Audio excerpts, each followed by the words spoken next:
పొలాల్లో చేతులు ఆడించేటువంటి రైతులు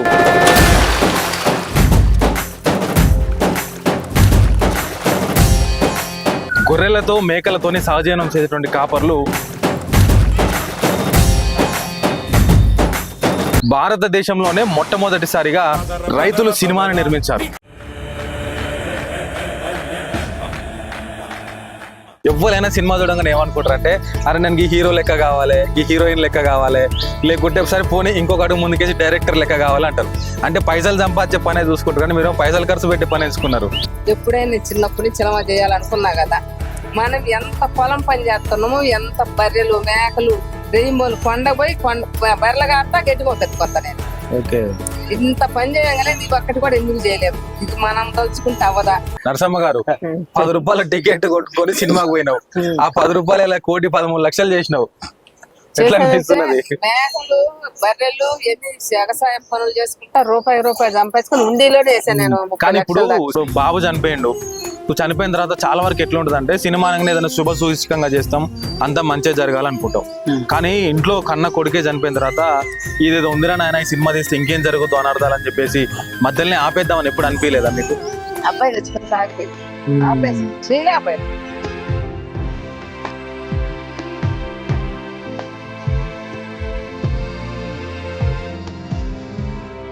అయితే ఓవరాల్ గా ఇప్పుడు స్పిరిట్ అనే మూవీ ద్వారా ఏం మెసేజ్ ఇద్దాం అనుకుంటారు మనం సొసైటీకి? గొర్రెకి ఆడపిల్ల పెద్ద తేడా ఉండదు కదా. చూడు పేరు చెప్పేసి మన గొర్రెలను బలిచ్చారంటే ఆడపిల్లను కూడా బలిచ్చేవాళ్ళు. మనుషులు కొంచెం జంతువులు ఎలాగో తినడం కోసం ఆకలి పెట్టుకుంటాం. మీ శరీర చుక్కల కోసం ఇలాంటి అమ్మాయిల్ని ఆడపిల్లల జీవితం నాశనం చేయడం అనేది. మేము వచ్చేటప్పుడు మా ఆనందంగా పోతాం, పోయేటప్పుడు మాకు చాలా కష్టంగా పోతాము. మాకు చాలా కష్టపెట్టి పంపిస్తారు ఈ ఊరు పెద్దలు.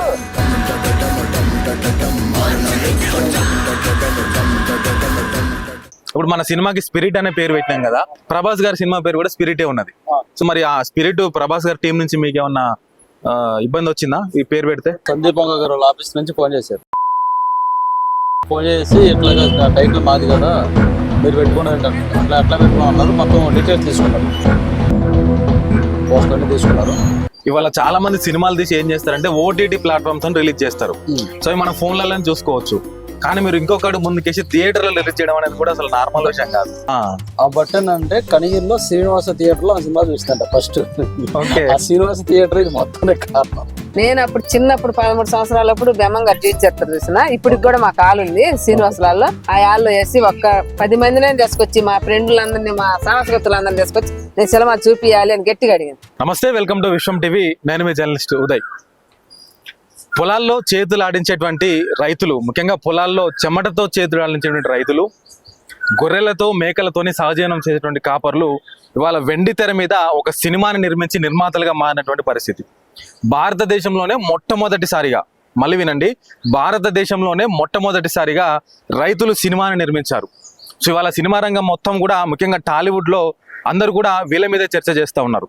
సో ఒకసారి సినిమా గురించి మాట్లాడుకుంటే, గతంలో అయితే సినిమాల మీద బాగానే ప్రభావం ఉండేది, వాటిని బాగా చూడడానికి ప్రేక్షకులు కూడా ఇష్టపడేవాళ్ళు. కానీ ఇప్పుడు కరోనా తర్వాత, ముఖ్యంగా ఓటీటీ ప్లాట్ఫామ్స్ వచ్చిన తర్వాత కావచ్చు, అదేవిధంగా కొన్ని వెబ్సైట్స్, ఫ్రీ వెబ్సైట్స్ దొరికిన తర్వాత సినిమాని థియేటర్ వరకు వెళ్ళి చూడాలన్నా, సినిమాని నిర్మించాలన్నా కూడా నిర్మాతలు, హీరోలు, అగ్రకథ నాయకులు కూడా ఆలోచిస్తూ ఉన్నటువంటి పరిస్థితి. కానీ ఈ నేపథ్యంలో ఈ ఇద్దరు రైతులు కూడా ఏం ఆశించి సినిమా తీశారు, ఎందుకు సినిమా తీయాల్సి వచ్చింది అనేది కూడా మనం వారితో మాట్లాడదాం. సినిమా పేరు స్పిరిట్ ఈజ్ నాట్ వన్, అంటే ఆత్మ ఒకటి కాదు అనేటువంటి టైటిల్తోని ఒక సినిమాని నిర్మించి, ముఖ్యంగా వాళ్ళ దగ్గర ఉన్న ఆస్తిపాస్తులు అన్నీ కూడా కూడబెట్టుకున్నవన్నీ కూడా అమ్ముకొని 1 కోటి రూపాయలు పెట్టి సినిమా తీసిండ్రు. సో ఎందుకు ఆ సినిమా తీయాల్సి వచ్చింది, దాని ప్రత్యేకత ఏంటి, ఏం సందేశం ఏమవుతున్నారు ఆ సినిమా ద్వారా, అసలు రైతులుగా ఉన్నటువంటి వీళ్ళు సినిమా రంగం వైపు ఎందుకు వచ్చారు, ఇట్లా చాలా ప్రశ్నలు స్వయంగా మనం వారిని అడిగే వారి మాటల్లోనే తెలుసుకునే ప్రయత్నం చేద్దాం. రండి. నాన్న నమస్తే. అమ్మ నమస్తే. అన్న నమస్తే. ఎట్లున్నారు? బాగున్నారా? సో మొత్తం ఇవాళ అందరూ మీ గురించే చర్చ చేస్తా ఉన్నారు. సో రైతులేంది, సినిమా తీయడం ఏంది, సో వీళ్ళకి ఎందుకు వచ్చింది ఆలోచన అని చెప్పేసి మీ గురించే మాట్లాడుతూ ఉన్నారు. సో ముందుగా మీ దగ్గర నుంచి చూద్దాం. సో మీరు ఎందుకు, మీకు సినిమా చేయాలనే ఆలోచన ఎందుకు వచ్చింది ఫస్ట్ ఆఫ్ ఆల్? మాది ప్రకాశం జిల్లా కొనకలమెట్ల మండలం పెదారకట్ల, అంటే ఒక పల్లెటూరు. మేము బాగా వ్యవసాయం, పొలాల పనులు బాగా వ్యవసాయం చేస్తూ ఉండేవాళ్ళం. ఏమో మా ఆడవాళ్ళు అయితే ఆమెకి ఎప్పుడో సినిమా వచ్చి పట్టింది. ఓకే, అమ్మదే. ఓకే, ఇప్పుడు పెళ్ళి నాంచి అప్పుడప్పుడు సినిమాకి పోదామంటది. సరే ఆమె కోరిక ఏదన్నా మనం చేసేది పొలం కూడా ఎప్పుడో తీసుకుపోయి చూపించుకొస్తా చేస్తా ఉన్నా. రాంగ ఏం చేస్తుందంటే మనం సినిమా తీస్తే ఎట్టుంటది అన్న. సో అట్టానికే బాగాలేమో సినిమా తీసేది ఆడ నువ్వు తీసిందని సినిమా అంటే నీకు తెలిసిన అసలు ఇచ్చింది తెలిసిన సినిమా అంటే సినిమా అలా తోలుమలాట్లు స్టేజ్ మీద డ్రామాలు కాదు ఇవి చాలా వ్యవహారం ఉంటుంది. సినిమా మనకు అవదలే మనకు అయ్యే పని కాదు నీకు మెదలకుండా ఉండని చెప్పి నేను అరుచుకుంటా వస్తున్నా. ఇంకా కొంత టైం అయినాక సినిమా తీయాలని మొండికేసుకొచ్చింది. ఆ మొండికి ఎందుకు వేసింది అడగాలి శుభ్రంగా. సరే ఒక్క నిమిషం మీరు అట్లా ఆగండి. నరసింహ గారు మీరు చేయబట్టే మీరు ఇబ్బంది పెట్టబట్టే సినిమా తీసినాం మేము మొండికేసుకొచ్చింది అంటున్నాడు.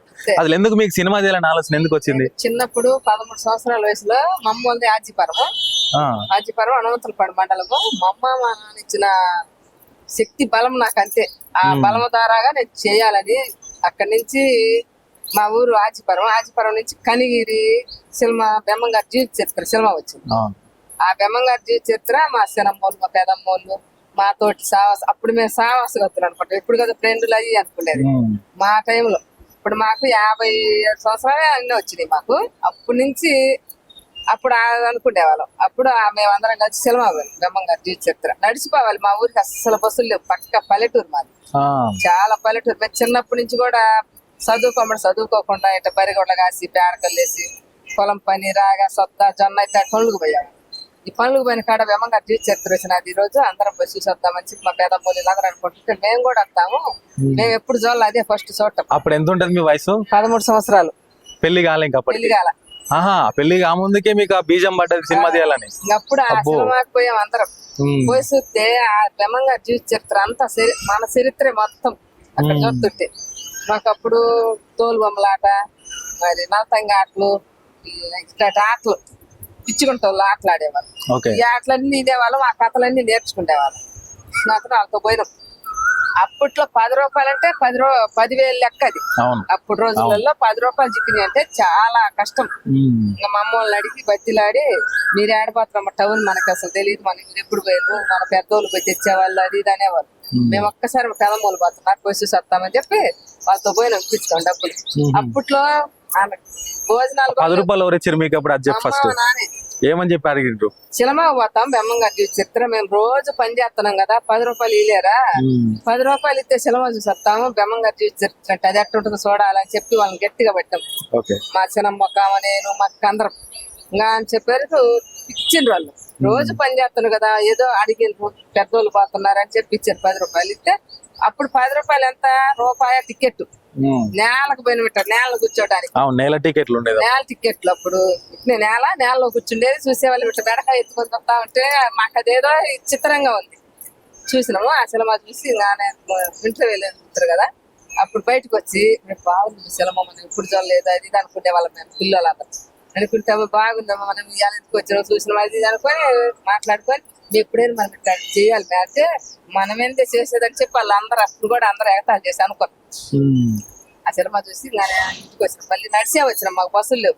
పొద్దున్నే 8 గంటలకు ఒక బస్సు ఉంటుంది, మళ్ళీ సాయంత్రం 4 గంటలకు ఒక బస్సు ఉంటుంది. తర్వాత బస్సులు ఉండవు పల్లెటూరు. ఈ ఆటోలు బోటోలు ఏం లేవు అప్పుడు. ఆ బస్సు కూడా ఎప్పుడో ఒకసారి వచ్చింది. నడిచే పోయినాం. ఎగురులాడుతా నవ్వుతా అందరం పిల్లలు పెద్దలు అందరం నవ్వుతా పోయి ఇంకా పోయి ఇంటికి పోయినాక మేము మళ్ళీ పనికి పోతే ఇవన్నీ అనుకునేది మాట్లాడుకుంటూ ఉంటున్నాం కదా. తర్వాత మళ్ళీ 2 ఏళ్ళు అయినాక మళ్ళీ పుట్టేలు పున్నం వచ్చింది. పుట్టేలు పున్నం సినిమా వచ్చింది. అప్పుడు కొత్తగా సినిమా అయితే ఆ సినిమాకి కూడా పోయినాం. మమ్మల్ని అడిగి ఇప్పించుకొని ఆ సినిమాకి కూడా పోయినాం. సినిమాకి పోయి ఆ సినిమా చూస్తే ఆమె పొట్టేళ్ళు పట్టుకొని అసలు ఏం చేస్తుందో తెలియట్లా.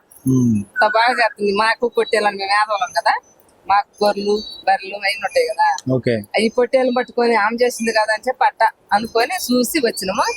తర్వాత 15-16 సంవత్సరాలకి అప్పుడు 16-17కే పెళ్లిళ్ళు చేసేవాళ్ళు. ఇట్టాలు కాదు. అప్పుడు ఈ పోలీసు వాళ్ళు ఇవన్నీ ఏముండవు, ఎవరో ఒక్కరు పోలీసు వాళ్ళు ఉండేది. అప్పుడు మాకు 17 సంవత్సరాలకే పెళ్లి అయింది. 17 సంవత్సరాలకు పెళ్లి అయినాక అక్కడి నుంచి ఇక్కడికి వచ్చినాక మా వాళ్ళు పని చేసుకుంటూ వేడగొడ బర్రెలు మేకలు పొలం పనే మాకు ఏడ కూడా. సరే అదో ఇదో మొత్తం సినిమా దాకా వచ్చినావు. ఇక నా ప్రశ్న ఏంటంటే అప్పుడు ఫస్ట్ సినిమాకి పోయినప్పుడు బ్రహ్మంగారి సినిమా ఒకటి చూసినావు, పొట్టేల సినిమా ఒకటి చూసినావు. ఎవరైనా సినిమా చూడగానే ఏమనుకుంటారు అంటే అరే నేను ఈ హీరో లెక్క కావాలి, ఈ హీరోయిన్ లెక్క కావాలి, లేకుంటే సరే పోనీ ఇంకొకటి ముందుకేసి డైరెక్టర్ లెక్క కావాలి అంటారు. అంటే పైసలు సంపాదించే పనే చూసుకుంటారు కానీ మీరు పైసలు ఖర్చు పెట్టే పని ఎంచుకున్నారు. ఎందుకట్లా చేసి 10 మందికి తెలియాలి. ఆ. డైరెక్టర్ పోయి అంటే అప్పటి మీకు తెలుసా నిర్మాత అంటే ఏంది, ఎట్లుండాలి, డబ్బులు పెట్టాలనా లేదా అని? అప్పుడు కాదు, ఆ. అప్పుడు అనుకున్నాము పెళ్ళయి మా ఊరికి పెదారి కట్టకు వచ్చినానికే మళ్ళీ ఇది పుట్టింటికి రాసి సెలవు పోయినాం మేమిద్దరం. రాజశేఖర్ గారి పుట్టింటికి రాసి సెలవు పోయినాం, మళ్ళీ గోరెటా సెలవు పోయింది. 2 సెలవులు చూసినాక వాళ్ళ కష్టాలు వాళ్ళ బాధలు వాళ్ళ ఎన్ని చూస్తే ఎంత ఉంటది, అవును చూస్తేనే ఏడుపు వస్తుంది. ఇప్పుడు కూడా ఆ సినిమా చూస్తే ఏడుపు వస్తుంది. అప్పుడు ఆ వయసులోనే ఏడుపు వచ్చేది, నేను ఏడ్చేదాన్ని. ఇప్పుడే ఏడుతాడు కష్టాలు చూస్తే. ఈయన నేను పోయి చూసి వచ్చినాక ఎప్పుడైనా నేను చిన్నప్పటి నుంచి సినిమా చేయాలనుకున్నా కదా. మనం ఎంత పొలం పని చేస్తున్నాము, ఎంత బర్రెలు మేకలు రెయ్యమోలు కొండ పోయి బర్రెలు కాస్తా గడ్డి మొక్కెత్తుకొస్తా నేను. ఇంత పని చేయగానే ఇది ఒక్కటి కూడా ఎందుకు చేయలేము, ఇది మనం తలుచుకుంటే అవ్వదా అని చెప్పి పట్టుదలతో రూపాయి దాచిపెట్టా. ఉండీకేసి పెద్ద ఉండీకేసే డబ్బులు. ఈ మేకలు కాసినవి కానీ మేకలు అమ్ముకున్న బర్రెలు అమ్ముకున్న పాలు అమ్ముకున్న 30 బర్రెలు మాకు. 30 బర్రెలు పాలు పెడుతుంటే అందరూ ఒక్క బర్రెలు పిండేవారికి అల్లాడిపోతుంది. పిండి బర్రెలు పని మీ అందరు చెప్పేది మా ఇష్టం మా పని అని చెప్పి అట్ట పిండేదాన్ని. బర్రెలు కాసుకొని మేకలు కాసుకొని మా మామ ఒక ఆయన ఉండు, ఆయనతోటి బర్రెలు మేకలు అంటే తొలుకొని పోయి ఆయన ఒక పక్క నుంచి నేను గడ్డి కొత్త కొండెక్కి గడ్డి కొత్త అందరూ అంటే బర్రెలతో గడ్డి మోపులు తెత్త వేళ తెత్తనే వల్ల అయినా చెయ్యాలి, నేను ఒక సినిమా చేయాలనుకున్నాను నా మధ్యలో అని చెప్పి రూపాయి దాచిపెట్టినాక అప్పుడు మా అబ్బాయి వాళ్ళు పెద్దోళ్ళు అయినాక నేను సినిమా చేయాలనుకున్నాను. నేను ₹1 దాచిపెట్టుకున్నాను. చిన్న సినిమా చేసి నేను 10 మంది తెలియదు ఇంత కష్టం చేస్తున్నా. నేను ఇంత వయసులో నుంచి కూడా పని చేసుకుంటూ వచ్చిన, ఇప్పుడు కూడా చేస్తున్నా. ఈ రోజు కూడా ఇద్దరితో పని చేస్తున్నాను. నేను సినిమా చేయాలని చెప్పి నేను గట్టిగా అడిగితే నువ్వు సినిమా చేసేది, నువ్వు సినిమా అంటే సామె అన్నమా, సినిమా చేస్తానంటే ఒక డబ్బులు అంటే చీరలు కొనుక్కో సొమ్ము కొనుక్కో అని చెప్పి బాగా అరిచేవాడు. నువ్వు అరిచినా నేను సినిమా చేయాలి, నువ్వు అరకపోయినా నేను సినిమా చేయాలి, నేను డబ్బులు దాచి పెట్టుకున్నాను. చిన్న సాట్లు మీద అంటారు, అదైనా చేసి నేను 10 మందికి తెలియాలి, నేను ఇంత కష్టం చేస్తున్నా అని చెప్పి గట్టిగా వచ్చా. అని ఇంక రోజు మేము అరుచుకుంటా మా అబ్బాయి కూడా అలిగి వెళ్ళిపోయాడు. రోజు మా అబ్బాయి అప్పుడు ఎల్పేరు కట్టించుకుంటున్నాడు అక్కడ ఊర్లో. కట్టించుకుంటుంటే ఈయన నేను సినిమా చేయాలంటే ఈయన అర్థం ఉంటాడు, ఏడా మనకునే డబ్బులు ఈ మేకలు బర్రెలు అంటే ఏం తినాలి, తర్వాత మనకు పోగోడు ఉంది అని చెప్పి పరిచేవాడు. అరిస్తే నాకు ఆ డబ్బులని చిన్నది 1,50,000 పెట్టి అని చెప్పుకుంటాను, నాకు ఆ డబ్బులు అని చెప్పి బాగా వాళ్ళని ఆడుకునేవాళ్ళు. మీరు వాళ్ళని ఆడుకుంటుంటే నేను ఎందుకమ్మని మా వాడు కూడా అలిగి బయటకు వెళ్ళిపోయాడు. వెళ్ళిపోతే యాడికి పోతున్నారు అంటే నీకెందుకు మా నువ్వు నేను యాడికి పోతున్నా కదా. అంటే వీళ్ళిద్దరికి ఇష్టం లేదు మీరు సినిమా తీయడం. ఒకసారి నాన్న దగ్గరికి వద్దాం. ఇప్పుడు మీరు చెప్పండి, ఆమె వచ్చి సినిమా తీద్దాం అన్నది, సరే అమ్మేమో ప్యాషన్ తో అంటుంది, సరే డబ్బులు ఉన్నా లేకున్నా తీయాలనే పట్టుదల ఉన్నది.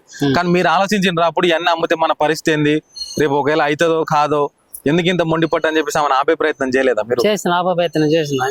సినిమా అంటే చూసేదానికే మనం సరిపోము, చూడటానికి పోతానికి మన ఊరు నుంచి కనిగిరిపోయి సినిమా చూడాలంటే దాదాపు 6 రోజుల్లో 50 రూపాయల దాకా అయిపోతాయి.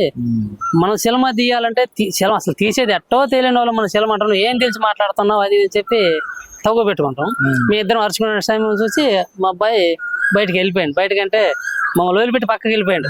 వీళ్ళ గొడవ నేను తీరలేను, వీళ్ళ గొడవ నేను భరాయించలేను, నేనేది ఎల్ఐసి అంటే ఎల్పేరు కట్టుకుంటుంటే ఇట్ట కూడా బతకలేదు, నా వ్యవసాయం బాగా భారీగా ఊర్లేకల్లా బాగా మెజార్టీ చేస్తుంటే ఆయన కూడా సరిగ్గా నిలబడలేదు అని ఏమన్నా అడిగితే, రే నేనేం కాదు సినిమా తీయాలి, 10 మందికి తెలియాలి, పలాని నరసమ్మ అంటే తెలియాలి అన్నట్టుగా అప్పుడే మొండిగా మాట్లాడదు.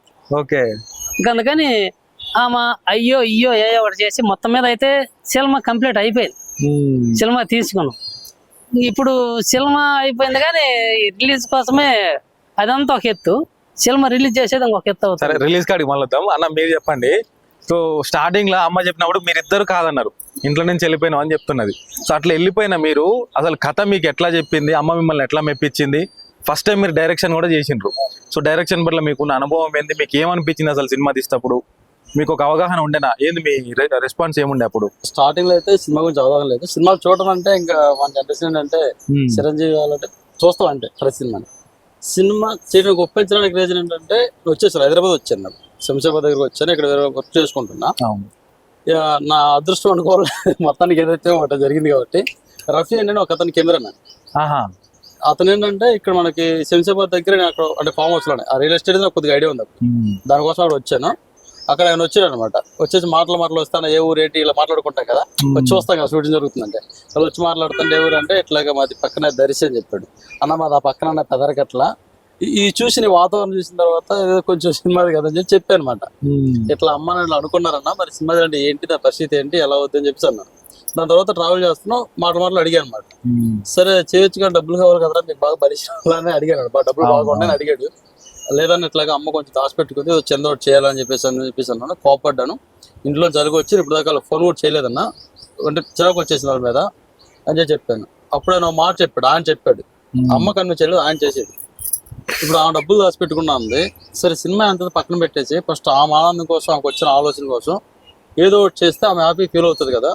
ఇప్పుడు ఆ డబ్బులు నువ్వేం సంపాదించినవి కాదు కదా, ఇప్పుడు ఆమె సంపాదించుకున్న డబ్బులు ఆమె చేస్తే హ్యాపీ ఫీల్ అవుతుంది, ఒకసారి ఆలోచించని చెప్పాడు అనమాట. ఆయన చెప్పింది కూడా బాగానే ఉంది. ఏం చెప్పాడంటే ఒక మాట మనసుకి బాగా టచ్ అయ్యేది. ఇప్పుడు పెద్దోళ్ళు చిన్నవాళ్ళు మనకి పెద్దోళ్ళు కాబట్టి వాళ్ళు ఒకళ్ళు చనిపోయిన తర్వాత ఇది నీకు అలాగే ఉండిపోతుంది. నువ్వు రియల్ ఎస్టేట్ చేస్తావు కూడా చేస్తావు, 100 కోట్లు సంపాదిస్తావు, అంత కోట్లు సంపాదిస్తావు. వాళ్ళు కొంచెం వయసు అయిపోయి తర్వాత టైంలో నువ్వు ఫోటోలు పెట్టుకొని 100 పెట్టుకొని ఏం చేసుకుని సరే నీకు బాధ ఉంటుంది. ఈరోజు నువ్వు 1,00,000 రూపాయలు ఆలోచిస్తున్నావు, అది కాదు కదా, ఒకసారి ఆలోచించు అన్నాడు. నాకు కూడా అనిపించింది కరెక్టే కదా. మా అమ్మ కష్టపడింది చిన్నప్పటి నుంచి, మామూలు కష్టం కదా, చాలా కష్టపడ్డారు ఇద్దరు. వ్యవసాయం కానీ ఇటు కానీ పిచ్చగా కష్టం అనమాట. ఇంత కష్టపడే డబ్బులు ఎందుకు పోవడం నా ఆలోచన. అప్పుడు ఏం చెప్పిన తర్వాత ఇంత కష్టపడి చేసిన వాళ్ళకి వీళ్ళ ఆలోచన గొప్పది కదా. సరే పోనీ నా డబ్బులు కాదు, నేను పెట్టలేదు, నేను సంపాదించలేదు, సరే పోనీ చేద్దాం అని చెప్పేసి అప్పుడు ఫోన్ చేశా. ఆ తర్వాత ఫోన్ చేశా అమ్మలు. నాన్న ఫోన్ చేసి మాట్లాడా, నాన్న ఏంది పరిస్థితి, ఎట్లా ఉంది, మనకి అమ్మ సినిమా ఆలోచనలో ఉందా లేకపోతే ఆగిపోయిందని. ఇప్పుడు అయితే మాట్లాడలేదురా, మామూలుగా సినిమా గురించి ఏం లేదు, నువ్వు వెళ్ళినా ఒక 1-2 నెలలు మాట్లాడిన తర్వాత వదిలేసినాను. సరే అట్లయితే సినిమా గోల్ లేదు కదా, ఒకసారి అడిగితే చేద్దాం, అడగకపోతే వదిలేద్దాం. ఓకే, మనం మాత్రం అడగొద్దు అని చెప్పేసి అమ్మ ఫోన్ చేశా. ఏమో పరిస్థితి అంటే ఇప్పుడేం లేదులే రా, అరవై లేదులే సరే అని చెప్పేసి నేను వచ్చేసా. ఇంటికి వచ్చిన తర్వాత ఒక 2 నెలలు మామూలుగా ఉందన్న. 2 నెలల తర్వాత మళ్ళీ మొదలు పెట్టింది చల్లగా కూర్చోబెట్టేసి కొంచెం మంచిగా కూర్చోబెట్టి అడిగింది, కాదయ్యా ఇప్పుడు దాచిపెట్టుకున్నాను, కొంచెం డబ్బులు ఉన్నాయి, సరే ఇప్పుడు ఏమో చేసింది కదా, నేను అట్లా వచ్చిన చేద్దాం, ఈ డబ్బులు వరకు ఎంత వస్తే అంత ఒకటి చేద్దాం, ఇది పరిస్థితి అని చెప్పేసి అమ్మ. అప్పటికే వెళ్ళిందంటే మన సైదులు చెప్పారు కదా, సైదులు వెంకటేశ్వర చెప్పి ప్రేమ చిత్రంలో ఆర్టిస్ట్ ఉన్నాడు, అతను ఒక రాజు అని వీళ్ళతో మాట్లాడుకుని ఉన్నారట. వీళ్ళు ఉన్నారు అని చెప్పేసి అమ్మ. సరే అడిగింది, నేను కూడా రెడీగా ఉన్నా. నేను అడగొద్దు కానీ అడిగితే చేయడానికి నేను రెడీగా ఉన్నా, ఎందుకు సపోర్ట్ చేయడానికి, రెఫరెన్స్ చెప్పాడు కాబట్టి. అప్పుడు అడిగారు, సరే అని చెప్పేసి రెడీ అయిపోయాం చేయడానికి. ఇంకా నాన్న వాళ్ళని పిలిపించాడు, మాట్లాడి కూర్చున్నాం. ఇక్కడ మెయిన్ ఏంటంటే డైరెక్షన్. ఇన్ని ఉంటాయి మనకేం తెలుసు, హీరో తెలుసు, కెమెరామెన్ పీపుల్ కూడా తెలియదు నాకు ఊర్లో యాక్చువల్గా. ఇక్కడికి వచ్చాక తెలిసింది హీరో ఉంటాడు, హీరోయిన్ ఉంటుంది, ఓ డైరెక్టర్ ఉంటాడు, చేసుకుంటూ తెలియదు అందరికి. ఇప్పుడు ఇక్కడికి వచ్చిన తర్వాత మనోడు కెమెరా చేస్తా అన్నాడు, మనోడు ఆర్టిస్ట్ మీద తనతో సపోర్ట్ చేస్తున్నాడు, బాగానే ఉంది. ఇప్పుడు డైరెక్షన్ చేయాలి, దీనికి కూడా చెప్పిన ఎవరిని మాట్లాడి చేసేద్దాం. మన దగ్గర ఉంది ఎంత, మనం దీంట్లో చేసుకోవాలంటే మనమే చేసుకోవాలి. నాకు ఒక ఐడియా ఉంది, నేను చెప్తాను. రాజు కమల్ గానీ ఫోటోగ్రాఫర్, అతను కానీ మన సైదులు వెంకటేశ్వర మామిడి పేరు, వీళ్ళిద్దరు మేము ఉన్నాం కాబట్టి సరే అది మేనేజ్ చేద్దాం, నువ్వు అట్లా ఉండు, మనం చేసుకుందాంలే, దీంట్లో కంప్లీట్ చేద్దాం అంటే దిగాం. మా ముగ్గురు అట్లా తాగలేదు. సరే అని చెప్పేసి ఇంక డైరెక్షన్ కూర్చోవలసి వచ్చింది, బలవంతం కూర్చోవలసి వచ్చింది. ఒక్క 10-15 రోజుల దాకా అయితే మనకు తెలియదు దాని గురించి. చూడడం వేరు, చేయడం వేరు కదా. ఏది మనం చూడడం అంటే సినిమాలు చూడడం వేరు ఉంటుంది, డైరెక్షన్ అంటే అడిగేసి చెప్పాలంటే నవ్వుతారేమో, యాక్షన్ ఎప్పుడు చెప్పాలో కట్ ఎప్పుడు చెప్పాలో తెలియదు ఫస్ట్. అయితే మీరు డైరెక్టర్ గారు ఇంకో ప్రశ్న అడగాలి. ఇప్పుడు మన ట్రైలర్ కూడా చూసిన నేను, దాంట్లో రవి బాబు గారు పెద్ద ఇప్పుడు జబర్దస్త్ ఆర్టిస్టులు కూడా పెద్ద వాళ్ళు ఉన్నారు దాంట్లో. సో మీరు ఫస్ట్ టైం డైరెక్షన్ చేస్తున్నారు, వాళ్ళని ఎట్లా హ్యాండిల్ చేసారు, వాళ్ళతో మీకు ఎట్లాంటి బాండింగ్ ఉండేది, సో వాళ్ళు మీ సినిమాకి ఎట్లా సపోర్ట్ చేసారు? వాళ్ళు హ్యాండిల్ చేయడం దానికంటే కూడా వాళ్ళే మనకి కొంచెం సపోర్టింగ్ ఉన్నారు. అప్పుడు గ్యాప్ వచ్చింది బాగా. ఫస్ట్ సినిమా అంటే ఫస్ట్ ఒక 20 రోజులు కొద్దిగా కష్టం అనిపించిన, ఆ తర్వాత సినిమా ఆగింది కొంచెం, అంటే షెడ్యూల్ గ్యాప్ వచ్చింది. తర్వాత ఏంటంటే ఈ గ్యాప్ లో ఇంకొంచెం వీటి గురించి తెలుసుకోవడం చేసిన తర్వాత అప్పుడు కలిసి అనమాట. వాళ్ళు ఏంటంటే మనం సపోర్ట్ చేస్తారు, మనం హ్యాండిల్ చేసిన కూడా బెల్డ్ అయిపోయారు వాళ్ళే. వెళ్ళేసి అన్న ఇట్లాగా మీరు అనుకుంటున్నాం అన్న ఇలా కదా, మేము ఇలా రైతులు సినిమా చేద్దాం అని చెప్పేసి అమ్మలు తీసుకెళ్ళి మాట్లాడి మేము వాళ్ళే తీసుకెళ్లారు, కూర్చున్నాం. చెప్పిన తర్వాత వాళ్ళు ఎవరి గురించి కదా ఏ సినిమా అని చెప్పి అడిగారు. ఇలాగ మాతంగుల వ్యవస్థ అన్న ఇలా అమ్మ చెప్పింది, అంటే బాగానే ఉంటది వాళ్ళ వ్యవస్థ గురించి, దాంట్లో మాంత్రుడి క్యారెక్టర్ మీద చెప్పింది. సరే ఇంకేం కథ ఏం చెప్పొద్దులే కానీ, ఇప్పుడు మీరు రైతులు అన్నారు చేస్తున్నారు కదా, కథ నాకేం వద్దులే కానీ మాతంగులు అన్నారు కదా, ఒక మెసేజ్ కదా నేను చేస్తా అన్నది. చేస్తా అని ఆ అమౌంట్ అన్నారు. ఆ పక్కన మేనేజర్ వాళ్ళు ఫస్ట్ తీసుకెళ్ళినప్పుడు రోజు 1,00,000 అన్నారు. మనం కూడా రెడీ సరే తీసుకున్నాం. ఆయన ఏంటి అర్ర సినిమాలు చేసేది, మనం ఆయన సినిమా అల్లరి సినిమా దగ్గర చూసాము, ఆయన సినిమాలు బాగుంటాయి కానీ మనం చూస్తుంటాం. ఆయన అడిగాం, ఆయన దగ్గర వెళ్ళిన తర్వాత మనం 4.5 లక్షలు రెడీ అయ్యాం, రోజుకు 1,00,000 రెడీ అయ్యాం. ఆయన దగ్గర వెళ్ళిన తర్వాత ఎంత ఏంటి అని చెప్పేసి అడిగితే సరే 1,00,000 రూపాయలు అన్నాడు. వీళ్ళకి వెళ్ళి చూస్తే అదేంటన్నా మీరు 1,00,000 అంటే అన్నాడు. ఆయన కూడా అర్థం కదా, ఆయనకి దగ్గాడు. సరే ఎక్కువ చెప్పారంటే లేదమ్మా మీరు ఇవ్వండి చాలు నాకు అది నేను చేస్తాను అన్నాడు. సెట్లోకి వచ్చాడన్నా ఆయన ఎటువంటి సజెషన్ నాకు ఇవ్వలేదు. నేను అడుగుతాను ఇంకా నాన్న ఏం చెప్పన్నానంటే నీకు అనిపించింది చేయవయ్యా మీరు ఇష్టం చేసుకున్నారు కదా నీకు అనిపించింది నేను చేస్తాను నా పర్పస్ నేను చేస్తాను అన్నాడు. షూట్ అయిపోయేంత వరకు కూడా మన ఎటువంటి సవాళ్ళు ఇవ్వలేదు. ఓకే. అయిపోయిన తర్వాత ఆ మాట చెప్పాడు ఇంకొంచెం నేర్చుకో బాగుంటది ఇంకొంచెం నేర్చుకుంటే నువ్వు కూడా వెళ్ళిపోవచ్చు అన్నట్టు చెప్పాడు. ఓకే. అంత చెప్పాడు మంచి వ్యక్తి. సత్యప్రకాష్ గారు కూడా మంచి వ్యక్తి. అతను కూడా చెప్పింది చేస్తాడు. వాళ్ళని ఎట్లా అప్రోచ్ అయ్యారు ఆయనని? మన సైదులు వీళ్ళు ఉన్నారు కదా వీళ్ళ ద్వారా వీళ్ళు ఒక మేనేజర్ మాట్లాడారు. ఆ మేనేజర్ తోటి వీళ్ళు కాంటాక్ట్ చేసుకొని మాట్లాడుతుంటారు. ఇలా అన్ని మాట్లాడి తీసుకెళ్లే వాళ్ళు అంతే. ఓకే. మనం ఫోన్ చేసి ఏముండదు ఇలా మాట్లాడి పలానా చూడుతున్నారంటే ఇంకా మొత్తం వెళ్ళిపోయేటప్పుడు కొంచెం డబ్బులు తీసుకుని వెళ్ళిపోయేవాళ్ళు అడ్వాన్స్ ఇచ్చేసి మాట్లాడుకుంటే వాళ్ళ కోసం వీళ్ళు ఉండటం వల్ల అనిపించలేదు మనకు కష్టం. ఓకే. మొత్తం ఎంత వచ్చిందన్న ఖర్చు ఎంత వచ్చింది సినిమాకి? ఇప్పటికి 1,07,00,000 వచ్చిందన్న. 1,07,00,000 ఇప్పటికి మొత్తం లెక్కేస్తుంది కాబట్టి ఈ రిలీజ్ తో కలుపుకుంటే 1,13,00,000 వస్తుంది. 1,13,00,000 ఈ రిలీజ్ చేసిన నువ్వు అక్కడే ఆగు. నరసమ్మ గారు 10 రూపాయల టికెట్ కొట్టుకొని సినిమాకి పోయినావు. ఆ 10 రూపాయలు 1,13,00,000 చేసినావు. ఎట్లా అనిపిస్తున్నది? మేకలు బర్రెలు ఎన్ని వ్యవసాయం పనులు చేసుకుంటా రూపాయి సంపాదించుకొని ఉండిలోనే వేసాను నేను. కానీ ఇప్పుడు సినిమా రిలీజ్ చేస్తాం మనం. సరే అన్ని సినిమాలు అనుకున్నట్టు ఆడొచ్చు ఆడకపోవచ్చు. 10 లక్షలతో సినిమా చేసినా 10 కోట్లు వచ్చిన సినిమాలు ఉన్నాయి. 100 కోట్లతో పెట్టినా ఫెయిల్ అయిన సినిమాలు ఉన్నాయి. అట్లా ఒకవేళ మనకు పెట్టిన డబ్బులు రాలేదనుకోండి ఒకవేళ అప్పుడు ఎట్లా మీ పరిస్థితి మరి? మాకు రావాలి వస్తాయని కదా సినిమా చేసింది. రూపాయి దాచి పెట్టా నేను. బెమ్మంగారు జీవిత చరిత్ర, పొట్టేలు పొన్నమ్మ, ఈ పుట్టింటికి రాసెళ్ళి, అది గోరింటా సినిమా, ఈ సినిమాలు చూసా కదా. ఈ సినిమాలు చూసినప్పుడు వాళ్ళంత మందికి తెలిసిండ్రు మనాల మనుషులే కదా వాళ్ళు. ఈ సినిమా చెయ్యాలి అని పట్టుదలతో రూపాయి దాచిపెట్టి ఓ 30 లక్షలు అయినాయి అనమాట. 8, 10, 20, 15 సంవత్సరాల కాంచి నేను అనుకున్న కాంచి దాచి పెట్టుకొని సినిమా చేయాలనుకున్నప్పటికి 30 లక్షలు అయినాయి ఉండిలో. 30 లక్షలు చేతిలో పట్టుకొని సినిమా స్టార్ట్ చేసినాం. చేసినాక ఆ డబ్బులు ఇస్తే వెళ్ళిపోయి చేసుకొని వచ్చినాక అవి అయిపోయినా ఏం చేయాలని చెప్పి నవ్వులాడతాడు వచ్చి మళ్ళీ. ఆయన బాధ ఆయన పడుతున్నాడు. తగులాడుతా ఉంటే ఏం కాదు 30 బర్రెలు ఉన్నాయి, 70 మేకలు ఉన్నాయి, చాలా ఉన్నాయి. మా కోళ్ళు చాలా గుంపెడు ఉంటాయి. కోళ్ళు ఇంటి చుట్టూ కోళ్ళు ఎట్టే చాలా తలం ఉంది. చివర మా ఇల్లు చివర అయితే కోళ్ళు చాలా ఉంటాయి. అన్నిటికీ బర్రెలు అవసరమైన ఒక బర్రెని అమ్మినాం. ఒక్కసారి 70 మేకలు అమ్మినాం. మొత్తం అమ్మేసాము. అమ్మి పెట్టినాక కొంచెం గ్యాప్ వచ్చింది. గ్యాప్ వచ్చినాక మా అబ్బాయికి లాస్ట్ అబ్బాయి 3 కొడుకులు 1 కూతురు. అయితే ఆ లాస్ట్ అబ్బాయికి ఇక్కడ గుండెల మీద పాము పుట్టింది సినిమా చేసుకొని ఇంటికి వచ్చినాక. సినిమా చేస్తున్నప్పుడే అబ్బాయి కూడా దాంట్లో ద్రవిడీకి ఇచ్చాడు. ద్రవిడీతో ఏదైనా ఒక ఇచ్చిండు. అప్పుడు ఆ అబ్బాయి ఇక్కడికి వచ్చినాక పాము పుట్టి చచ్చిపోయినాక 1 సంవత్సరం దాకా ఏమీ లేవు. శుభ్రంగా సినిమా పెట్టాము. మేకలు అమ్మినాం, బర్రెలు అమ్మినాం. ఇక్కడ కోళ్ళు కూడా అడేదో కొంచెం ఒక ఆయనకి చేసినానికి అమౌంట్ ఇవ్వాలంటే కోళ్ళు కూడా ఇవ్వని నేనే పిలుచుకొచ్చి తక్కువకి అమ్మా. అప్పట్లోనే 3,000 కోళ్ళు అమ్మి ఆ కోళ్ళ డబ్బులు కూడా పంపించి చేసుకొని ఇంటికి వచ్చినాక మా అబ్బాయికి ఇక్కడ పాము చచ్చిపోయాడు. లాస్ట్ అబ్బాయి వెంకటస్వామి అబ్బాయి. నా అబ్బాయి చచ్చిపోయినాక ఎవరు ఏం పని చేయలేకపోయారు. అసలు నేనైతే ఏం పని చేయలేకపోయాను. ఏదైనా పనికి పోయినా కానీ నువ్వు చేయొద్దులో మాకు కూర్చోకపోతాను మంచిగా బాగా చాలా.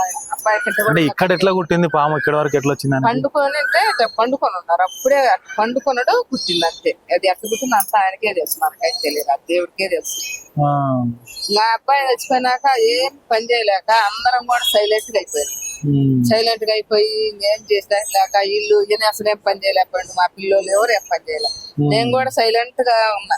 వీళ్ళందరూ నువ్వు విట్టే ఉంటుంది మేమందరం ఏం చేసామని చెప్పి ఇల్లు మళ్ళీ కూడా మేము ఇల్లు పోతామంటారు. మా పెద్ద అబ్బాయి 2 అబ్బాయిలు మీరు ఎట్టు వెళ్ళిపోవద్దమ్మా నేనే కదా మీ అందరినీ పని పెట్టిన మళ్ళీ మా వాళ్ళు పని చేశాను. చేసి అక్కడ చెరుకులు అమ్మి అడవిలో కూర్చొని ఒక కొండ దగ్గర చెరుకులు అమ్మి చెరుకుల ద్వారా పావులకు మళ్ళీ చేసుకొచ్చి ఇచ్చి ఎన్న చేసుకొని మళ్ళీ చెరుకులకు అక్కడ కూర్చోబెట్టి వాటలు పెట్టాం. అక్కడ వాటలు పెట్టి వాటర్ ద్వారా మధ్యలో సినిమా ఆగిపోయింది. ఇక అబ్బాయి చచ్చిపోయిన ఆగిపోయింది. ఆపేసి చేయలేకపోయింది. ఇప్పుడు అనుకుంటేనే బాధ. కానీ అక్కడ వాటలు పెట్టి ఆ వాటల ద్వారా రూపాయి అంతలేకి ఎవరు తింటల వాటలు ఇది పోయి అది పోయి అన్ని చేసి మళ్ళీ వాటలు పెట్టి వాటల మీద కూడా ఖర్చు పెట్టి అవి కూడా తినకుండా పారేస్తున్నావు అని చెప్పి అరిసేవాళ్ళు. నన్ను ఒకటే అరుస్తా ఉంటారు వీళ్ళు. నువ్వే కదా చేసింది మాకు ఇంత ఇబ్బందులు పెట్టింది అని చెప్పి అరిసేవాళ్ళు. అరిసినా కూడా నేను మళ్ళీ మిమ్మల్ని అందరినీ మళ్ళీ లైన్ దగ్గర తీసుకొస్తా, నేను కష్టపడేనా కానీ చెప్పి ఇంకా అబ్బాయిని కడుపులో దిగమింగి మళ్ళీ పోయి వాటర్ పెట్టి అక్కడ వాటర్ చూసా. లాక్డౌన్ వచ్చిందా మనకి, ఆ లాక్డౌన్ వచ్చినప్పుడు వాటర్ అంతా లెక్క లాకేసారు. మా వాటర్ కూడా ఆపుతారేమో, ఏదో పెట్టుకున్నాం తింటా ఏమో లేకుండా చేస్తుంది అని చెప్పి అనుకుంటే దేవుడి దైవం మాకు వాటర్ ఎవరేం చేయలే, ఇచ్చేసారు. ఇస్తే ఆ వాటర్లు మామూలుగా ఇద్దరు చేస్తున్న వాటర్లు ఇద్దరు నలుగురు మనుషులు పెట్టుకొని వాటర్లు పెడితే ఆ వాటర్ మీద వచ్చిన రూపాయి మొత్తం దాచి పెట్టుకున్నాం చేసుకొని. తర్వాత వీళ్ళందరూ అమ్మా మనము ఇంత కష్టపడి చేసినాం. వెంకటస్వామి కానొచ్చారు మనకి సినిమా, అప్పుడు నాగేశ్వరరావు కానిచ్చాడు, రామారావు కానిచ్చాడు, వీళ్ళందరూ కానిచ్చాడు. మనకు మళ్ళీ మన అబ్బాయి కానొచ్చారు. మనం ఈ సినిమా పట్టుదలతో చేయాలని చెప్పి అందరు పట్టారు. బట్టి పొలం అమ్మినాం, 4 ఎకరాల పొలం కూడా మీరు 4 ఎకరాల 60 సెంట్లు పొలం అమ్మినాం. మేము ఉండే ఇల్లు కూడా తాకట్లకు పెట్టి 7,50,000 తీసుకొచ్చినాం. తీసుకొచ్చి మొత్తం ఉన్న ఏమీ లేకుండా అమ్మి మొత్తం పెట్టి ఈ రోజు సినిమా పూర్తి చేసుకొని 10 మంది లేక వచ్చాము మేము. ఈ రోజు కూడా అబ్బాయిని అనుకుంటే అంత బాధ వచ్చింది. నిజంగా మీ గుండె ధైర్యానికి మొక్కాలి, ఎందుకంటే ఎన్ని అడ్డంకులు వచ్చినా సినిమా తీయాలన్న పట్టుదల గొప్పది. సో ఒకసారి నాన్న దగ్గరకు, నాన్న ఇప్పుడు బాబు చనిపోయిండు, నువ్వు చనిపోయిన తర్వాత చాలా వరకు ఎట్లా ఉంటుంది అంటే సినిమా అనగానే ఏదైనా శుభ సూచకంగా చేస్తాం, అంతా మంచిగా జరగాలనుకుంటాం. కానీ ఇంట్లో కన్న కొడుకే చనిపోయిన తర్వాత ఇదేదో ఉందిరా నాయన ఈ సినిమా తీస్తే ఇంకేం జరుగుతుందో అనర్థాలని చెప్పేసి మధ్యలోనే ఆపేద్దామని ఎప్పుడు అనిపించలేదా మీకు? మేము ఇంకా వరకు ఏం చేయాలా, ఈ సినిమా ఇంకేం చేయడానికి కూడా ఏం లేదు అని ఆగిపోయాను. ఈ పిల్లల్ని చూడాలని మేము ఎప్పుడు మాట్లాడుకున్నాము. ఎన్టీ రామారావు చూస్తున్నాము, నాగేశ్వరరావు వీళ్ళందరినీ ఎప్పుడో చచ్చిపోయిన మళ్ళీ కళ్ళ చూస్తాం. ఈ సినిమాలో మళ్ళీ చూడాలంటే ఏం చేయాలని అప్పుడు 4 ఎకరాల 80 సెంట్లు పొలం ఒకటి అమ్మడం, తోట ఒకటి కొద్దికొట్లు పెట్టిన ఒక 18 లక్షల దాకా ఇవన్నీ పెట్టి మళ్ళీ కోటం చేసుకొని మళ్ళీ సినిమా ఇది కంప్లీట్ గా చేసుకొని చూడాలని ఆలోచన పెట్టి మళ్ళీ మొదలు పెట్టి చేసి. ఆ అన్నది ఎట్లుంటది అన్న క్యారెక్టర్ సినిమాలో? చిన్న పశువుల కాపురు అన్న, పశువుల కాపురు, పశువులు కాసుకుంటారు కదా, పశువుల కాపురు కాదు, చిన్న క్యారెక్టర్. ఓకే, ఒక 2 నిమిషాలు అట్లా ఉంటుంది. అయితే ఓవరాల్ గా ఇప్పుడు స్పిరిట్ అనే మూవీ ద్వారా ఏం మెసేజ్ ఇద్దాం అనుకుంటారు మనం సొసైటీకి అనేది? మన మాతంగుల వ్యవస్థ గురించి అన్న. మాతంగులు అంటే మన జోగిని, ఇక్కడ మన జోగిని అంటారు, జోగిని శివశక్తులు ఉంటారు కదా, దేవత శివుల వ్యవస్థ గురించి. ఈ మూఢనమ్మకాలు మూఢాచారాలు ఉంటాయి కదా, దేవుడి పేరు చెప్పేసి మన గొర్రెలను బలిచ్చినట్టు ఆడపిల్లను కూడా బలిచ్చేవాళ్ళు అనమాట. గొర్రెకి ఆడపిల్ల పెద్ద తేడా ఉండదు కదా, ఆ వ్యవస్థలో ఉండదు. ఈ బెస్ట్ ఇంకా గొర్రెల మేకలు బెస్ట్, ఒకసారి నడకోసి తినేస్తారు. వాళ్ళకి అలా కాదు, ఫస్ట్ దేవత అని చెప్పేసి అమ్మాయిని తీస్తారు, ఊరు గ్రామస్థాలు మొక్కుతారు. ఆ దేవతకి ఎవరైతే పూజారు, అమ్మవారి దగ్గర పూజారిలో ఉంటాడో అతను ఆ అమ్మాయిని పెళ్లి చేసుకుని మాతంగా మార్చేస్తాడు. పెళ్లి చేసుకున్నాక భార్య అంటాడు. అతను 1 రోజు 2 రోజులు తను భర్తలాగా ఉండేస్తాడు. 3వ రోజు నుంచి ఇలా 2nd రోజు నుంచి ఏం చేస్తాడంటే ఆ భార్య కథ బేసిగా మారిపోద్ది. అమ్మ కథ చెప్పినప్పుడు, అంటే అమ్మ చెప్పింది లైన్ అది, అంటే వాళ్ళకి వచ్చేవాళ్ళు అప్పుడు చెప్పారు. అది అన్న తర్వాత సరే చూద్దామని చెప్పి దీని గురించి నేను మళ్ళీ ప్రత్యేకంగా మన రాయలసీమ సైడ్ వెళ్ళి అడిగాను, ఒరిజినల్ మాతంగ దగ్గరికి వెళ్ళి. వాళ్ళ నోట్లో అని చెప్పింది ఒకటే, ఏం చెప్పారంటే మా ఇళ్లలో ఆడపిల్లలు పుడితే పర్లేదయ్యా, మగపిల్లలకు పుడితే మటుకు ఎందుకు పుట్టారా అని చెప్పేసి బాధపడతాము, సందేలాగా అని చెప్పేసి అంటారు. భర్తలు ఉండరన్న, పిల్లలు ఉంటారు. ప్రతి ఆడపిల్లకి పిల్లలు ఉంటారు, భర్త ఉన్నాడు. ఎవడ తండ్రి చెప్పుకోవడానికి లేదు పిల్లలకు ఒకరు కూడా. ఊర్లో ఎవడైనా వచ్చి వెళ్ళొచ్చు, వీళ్ళు ఏ పొజిషన్ లో ఉన్నా ఎవరు డిపెండ్ చేయడానికి లేదు. గొడవలు కేసులు ఏమి ఉండవు అనమాట. ఏమన్నా కొట్టేళ్ళు ఒక డిఫరెంట్ పర్సన్లు వస్తారు కదా. దీని మీద మేము దీని వాళ్ళు చెప్పేది అంటే ఈ మూఢనమ్మకాలు మూఢాచారాల గురించి, అంటే దేవతలు అని చెప్పేసి ఇలాంటి మూర్ఖత్వ పనులు చేయొద్దు అనేది ఒక గట్టి మెసేజ్ అయితే ఇస్తాం. ఇందులో మనం మనుషులు కొంచెం జంతువులు ఎలాగో మూర్ఖత్వం తినడం కోసం ఆకలి పెట్టుకుంటాం, మీ శరీర సుఖాల కోసం ఇలాంటి అమ్మాయిల్ని ఆడపిల్లల జీవితం నాశనం చేయొద్దు అనేది ఒక మంచి మెసేజ్ ఇస్తాం. రియల్ గా జరిగిందా ఇంత ముందుకు మాతంగ వ్యవస్థ ఉంది? జరిగిందా ఇంత ముందు? మాకు మా ఊర్లో ఎల్లం పులుపులు చేస్తాం. మేము యాదవులం కదా, ఎల్లం పులుపులు చేస్తే ఆమె మాతంగిలాగా మాకు వచ్చినప్పుడు మా ఊరికి మేము తీసుకొచ్చుకున్నప్పుడు ఆమె ఒక మాదిగోళ్ళ ఇంటికి తీసుకుపోయి వాళ్ళు ఒక దేవతను తీసుకొచ్చి మా దేవురింటికి అడవులు పెడతారు. దేవరింటికి అడవులు పెడితే వాళ్ళకి అన్ని రానవసట్లన్నీ పెడుతుంటారు వచ్చిన ఆ మగవాళ్ళు. అప్పుడు మేమందరం వరుసలో కూర్చుంటే ఆమె అది కళ్ళు తీసుకొస్తారు. కళ్ళు తెచ్చి యాపాకు ఇస్తే యాపాకు తీసుకొని కళ్ళు తీసుకొని నువ్వు కూర్చున్నా ఎవరు కూర్చున్నా గానీ ఆమె మన మీద మూసి మేము కూర్చొని తక్కాలి ఆమె మాతంగి. అప్పుడు ఆమెకి వచ్చినాక ఇదంతా జరిగిన తర్వాత నేను అడిగా, మీరు ఆడవాళ్ళే మేము ఆడవాళ్ళమే కదమ్మా, మీకు ఎందుకు ఇచ్చారు ఈ ఆచారం అంటే, ఇది ఎవరో మా పెద్దోళ్ళు పట్టుకున్నాం ఈ ఆచారము, ఈ ఆచారం మాకు ఇప్పుడు కూడా తీసేయలేదు, మేము వచ్చేటప్పుడు మా ఆనందంగా పోతాం, పోయేటప్పుడు మాకు చాలా కష్టంగా పోతాము, మాకు చాలా కష్టపెట్టి పంపిస్తారు ఈ ఊరి పెద్దలు. అందుకు కాబట్టి మాకు ఆచారం ఎవరు పట్టుకోలేదు, ఎవరు చేయలేదు కూడా ఈ ఆచారం మాకు. అందుకు కాబట్టి మా పెద్దోళ్ళు పెట్టిన ఆచారం మాకు పోలేదు. మా ఆచారం ఎవరన్నా 10 మందిలోకి తీసుకొచ్చిన వాళ్ళు లేరని చెప్పిందామా. అట్లయితే నేను ఒక సినిమా చేయాలని చాలా పట్టుదలతో ఉన్నా. అప్పుడు బెమ్మం గారు జీవిత చరిత్ర చేసిండ్రు, పొట్టేలు పొన్నమ్మని చేసిండ్రు, పుట్టింటికి రాసేలి సినిమా. ఈ సినిమాలు మన చరిత్ర లాగానే చేశారు కదా. మనం చూస్తే ఈ రోజు కూడా ఏడుస్తాం ఆ సినిమా చూస్తే. ఆమె పిల్లలు బాయిలు వేయటం, కోరింటా సినిమాలు ఇవన్నీ జరుగుతున్నాయి కదా, ఇవన్నీ మనం చూస్తేనే ఏడుస్తున్నాం. ఇప్పుడు ఈ సినిమా కూడా చూస్తే ఏడవాలి, ఎవరైనా ఏడవాలి. అందుకని వాళ్ళ చరిత్ర తీసారు కదా అప్పుడు వాళ్ళు పట్టుకొని, నాగేశ్వరరావు గాని రామారావు గాని ఎవరెవరో వాళ్ళు తీసారు కదా. వాళ్ళ సినిమా నేను ఈ రోజు సినిమా అది తీయాలి, అది 10 మందికి తెలియాలి, 10 మందిలోకి పోవాలని చెప్పి పట్టుదలతో ఈ సినిమా బయటకు తీసుకొచ్చాయా. ఇప్పుడు వీళ్ళంతా వాళ్ళు రేపు జోగులాగా దేవతలాగా తెర మీద కనపడతారు. వాళ్ళు చాలా కష్టపడి వాళ్ళు బాధలు పడుతుంటే మనం అందరం కూడా ఏడవాలి. అంత పర్ఫెక్ట్ గా ఉంది ఈ సినిమా. అందుకు కాబట్టి నేను పట్టుదలతో ఈ సినిమా తీసుకొచ్చాను.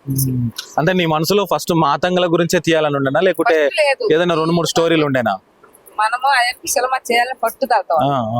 అప్పుడు ఈ చూసినప్పుడు వీళ్ళు మాకు వస్తారు కదా దేవతగా. మాకు ఫస్ట్ మేము చిన్నపిల్లలప్పటి నుంచి కూడా మాకు ఇప్పుడు కూడా చేస్తాం, అప్పటి నుంచి ఇప్పుడు కూడా చేస్తాం అన్నమాట. అప్పటి నుంచి ఇప్పుడు కూడా వాళ్ళు వచ్చిన కానీ వాళ్ళు బాగా కష్టాలు పెడతారు అన్నమాట మా ఊరి పెద్దలు.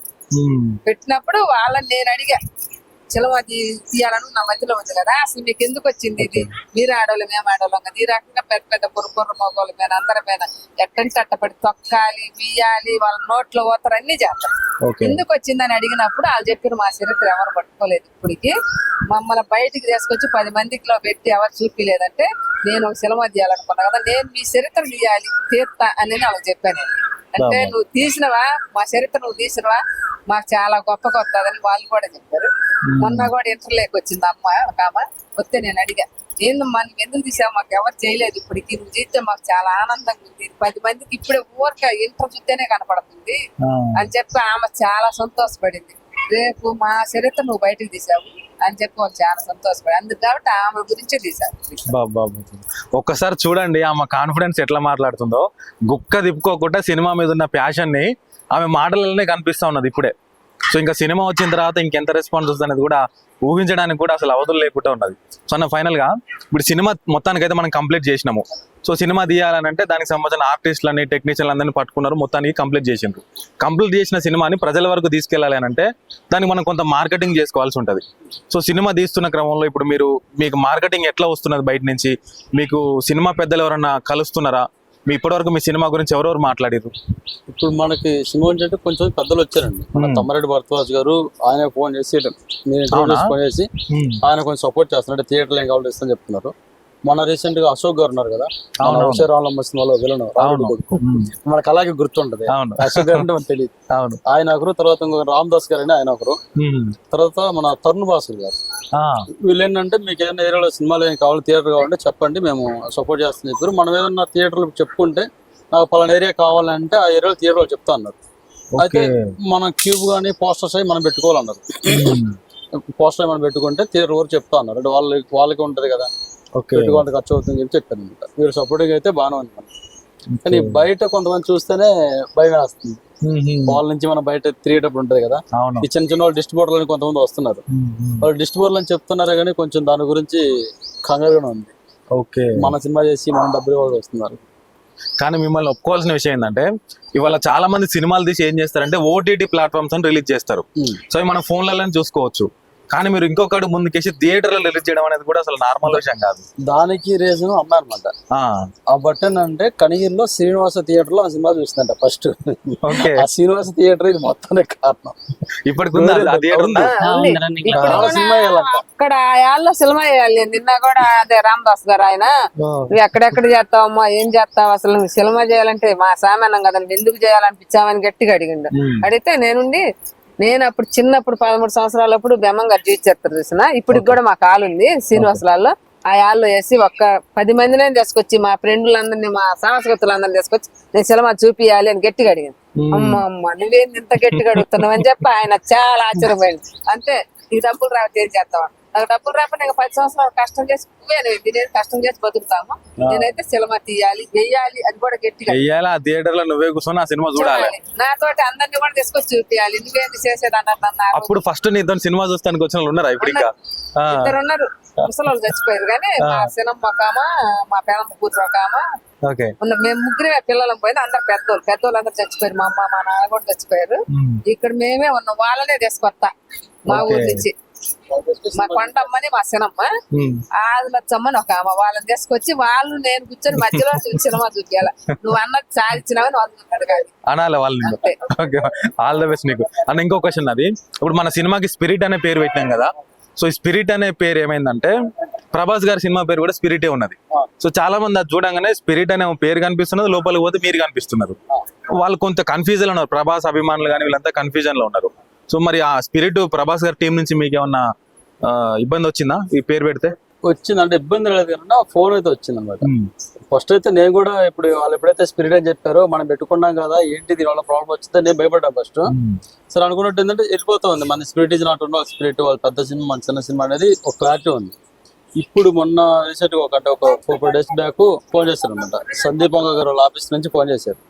వాళ్ళు ఫోన్ చేసి ఇట్లాగా టైటిల్ మాది కదా మీరు పెట్టుకున్నది ఏంటంటే, అన్న తెలియదన్నా మాకు ఆల్రెడీ సెన్సర్ కూడా వచ్చేసింది, సినిమా ఎప్పటి నుంచో అనుకుంటున్నాము కానీ మీరు పెట్టుకున్న విషయం మాకు తెలియదు కదా అని చెప్పేసి అన్నాను. అట్లా పెట్టుకుని అన్నారు. మొత్తం డీటెయిల్స్ తీసుకున్నారు, ఇంటి అడ్రస్, మన టైటిల్స్ మొత్తం పోస్టర్ అన్ని తీసుకున్నారు. సరే పంపించే వాళ్ళకి ఇంకా వాళ్ళ నుంచి ఇబ్బంది లేదు. తర్వాత అదే రోజు సాయంత్రం మళ్ళీ ప్రభాస్ గారు పియర్ అంట ఆయన ఫోన్ చేశారు. అవునా? ఆయన ఫోన్ చేసి ఆయన అడిగారు, ఇట్లాగా స్పిరిట్ సినిమా డైరెక్టర్ అన్నాడు. అవును సార్ అండి, అది మాది కదా సందీప్ గారు కదా అన్నారు. సరే తెలియదండి, మేమైతే చేసుకున్నాం, అయిపోయింది, మాది చిన్న అరమూరు లాంటిదండి, మాతంగుల వ్యవస్థ గురించి కంప్లీట్ అయింది, రిలీజ్ కూడా రెడీ ఉంది సార్ అని చెప్పాను. సరే మాట్లాడదులా అన్నారు. ఏం మాట్లాడతారు ఆపుతారా ఏదో చిన్న భయం అయితే ఆయనకు ఉంది. ఎందుకంటే ప్రభాస్ గారు అనేసరికి ఏంటంటే మా అందరూ సినిమాలు చూస్తాం, ఆయన వచ్చినాయంటే ప్రతి సినిమాలు చూస్తాము. ఆ రోజులతో పోటీ అనేది మనం అనుకోవద్దు. అది చిన్న భయం అవుతుంది. వాళ్ళు పేరు పెట్టేటప్పుడు మీకు తెలియదు వాస్తవంగా, అప్పుడు తెలియదు కదా, తెలిస్తే మనం ఎట్లా పెడతాం, వాళ్ళ పోటీ వెళ్ళినట్టు అవుతుంది కదా. మనం తెలిసి చేసినా ఎలా ఉంటుంది, మనం చిన్న అవకాశం కూడా ఇచ్చాం అంటే చేసుకుందాం, బయటకు రిలీజ్ చేసుకునే ఆలోచన ఉంటుంది. ఓకే, ఇప్పుడు తెలిసింది. ఈ మధ్య ఆల్రెడీ సెన్సార్ కూడా పెట్టేసుకున్నాం. అప్పుడు వాడటం లేదు, రిజిస్టర్ అంతా అయిపోయింది, మళ్ళీ ఖర్చులు అవుతాయి నాకు. ఇప్పుడు చేయాలంటే మళ్ళీ చాలా ఖర్చు అయిపోద్ది. అంత ఖర్చు పెట్టుకోవాలంటే మళ్ళీ ఇంకో 2 సంవత్సరాలు ఆగాలి. దానికోసం చెప్పేసి ఇంకా వెళ్తున్నాం. వాళ్ళు ఏం చెప్తారని చూడాలి. ఓకే రైట్ అమ్మా. ఫైనల్ గా సినిమా రిలీజ్ ఎప్పుడన్నా రిలీజ్ సినిమా 22 మే 22 సినిమా రిలీజ్ కాబోతున్నది. ఆ రోజు అదే థియేటర్ లో కోసం నువ్వు సినిమా చూడబోతున్నావు. ఓకే, సో మీలాంటి మహిళలందరికీ ఇవాళ, అంటే మీ ఏజ్ లో ఉన్న మహిళలకి ఇట్లాంటి ఆలోచన అసలు రాదు కూడా. ఏదో పని చేసుకున్నావా, 4 రూపాయలు ఏదో కూలి పని పోయినాం అనేది ఉంటది. కానీ మీరు ఈ ఏజ్ లో కూడా ఇంత పట్టుదలతో ఉన్నారు సార్, అది ఏ విషయంలో అయినా సరే పట్టుదలతో ఉన్నారు. మీలాంటి మహిళలందరికీ ఏం చెప్తారు ఫైనల్ గా? ఏం చెప్తా, అందరు కూడా చెయ్యాలి, చూడాలి, పట్టుదలతోటి అందరికి కూడా మంచిగా ఇంత పట్టుదల చేయాలని మనకు ధైర్యం ఉండాలి. వెనక ధైర్యమే సాహసం అంటారు పెద్దోళ్ళు.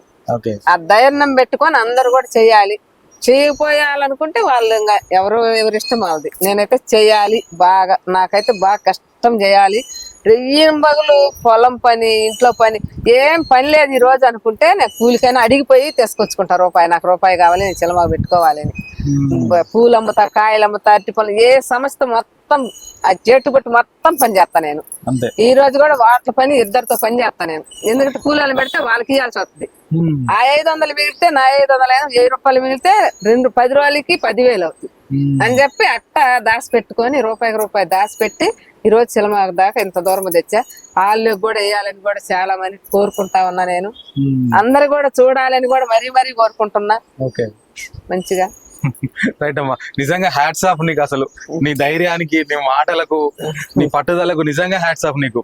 సో నాన్న థ్యాంక్ యూ, మీ ముగ్గురికి కూడా thank you so much. Me cinema మంచిగా ఆడాలి. సరే డబ్బులు వస్తాయా రావా తర్వాత పక్కన విషయం పెడితే, మీరు ఇచ్చినటువంటి సందేశం అందరికీ చేరాలి, డబ్బులు కూడా అనుకున్న దానికంటే ఎక్కువ రావాలని చెప్పేసి మేమైతే మనస్ఫూర్తిగా కోరుకుంటున్నాం. సో మీరు దీంతో ఆగిపోకుండా ఇది సక్సెస్ కావాలి. దీని తర్వాత ఇంకొన్ని వ్యవస్థల్ని మీరు అనుకున్నటువంటి, ఇప్పుడు మాతంగి వ్యవస్థ అనుకున్నారు, రేపు ఇంకొక వ్యవస్థను కూడా సమాజం ముందుకు తీసుకొచ్చి వాళ్ళందరికీ తెలియజెప్పాలని చెప్పేసి మనస్ఫూర్తిగా మేమైతే మా విశ్వం టీవీ తరపున కోరుకుంటున్నాం. మరొకసారి మీ ముగ్గురు కూడా ధన్యవాదాలు. చూసినాం కదా, సో ఇది మరి వీళ్ళ ముగ్గురిది కూడా ఆల్మోస్ట్ నాకు అమ్మ మాటలు వింటుంటే చాలా ఇన్స్పైరింగ్ గా అనిపించింది. సో ఆమె వయసుకు ఆమె ఎప్పుడూ 10-13 సంవత్సరాల కిందట అనుకున్నటువంటి లక్ష్యాన్ని నెరవేర్చుకోవడానికి ఇప్పుడు ఇన్ని సంవత్సరాలు పట్టింది. అయినా సరే మొక్కవోని ధైర్యంతో దాన్ని సాధించుకొని, ఇంట్లో సపోర్ట్ లేకపోయినా, కొడుకు చనిపోయినా కూడా మొక్కవోని ధైర్యంతో సాధించాలనేటువంటి పట్టుదలతోని ఇవాళ సినిమాని తీసుకొచ్చి మన ముందు పెడతా ఉన్నది. సో దాన్ని చూడాల్సిన బాధ్యత, ఆదరించాల్సిన బాధ్యత మనందరి మీద ఉన్నది. కాబట్టి ఆ సినిమా ఎక్కడెక్కడైతే రిలీజ్ అవుతుందో మీరు గుర్తుపెట్టుకోండి. స్పిరిట్ ఈజ్ నాట్ వన్ అనేటువంటి మూవీ థియేటర్లలో రిలీజ్ కాబోతుంది. నాట్ ఓన్లీ ఓటీటీ కానీ ఈ పక్క వెబ్సైట్లలో కాదు, థియేటర్లలో రిలీజ్ కాబోతున్నది. కాబట్టి మీ అందరు కూడా ఈ సినిమాని ఆదరించండి. వాళ్ళందరికీ కూడా ఒక మంచి బూస్టింగ్ లాగా, ఒక మంచి పిల్లర్ లాగా మనందరం కూడా నిలబడాలని చెప్పేసి మిమ్మల్ని అందరినీ కూడా కోరుకుంటూ ఇలాంటి మరిన్ని వీడియోస్తో ఎప్పటికప్పుడు మీ ముందుకు వస్తూనే ఉంటాను. చూస్తూనే ఉండండి విశ్వం టీవీ.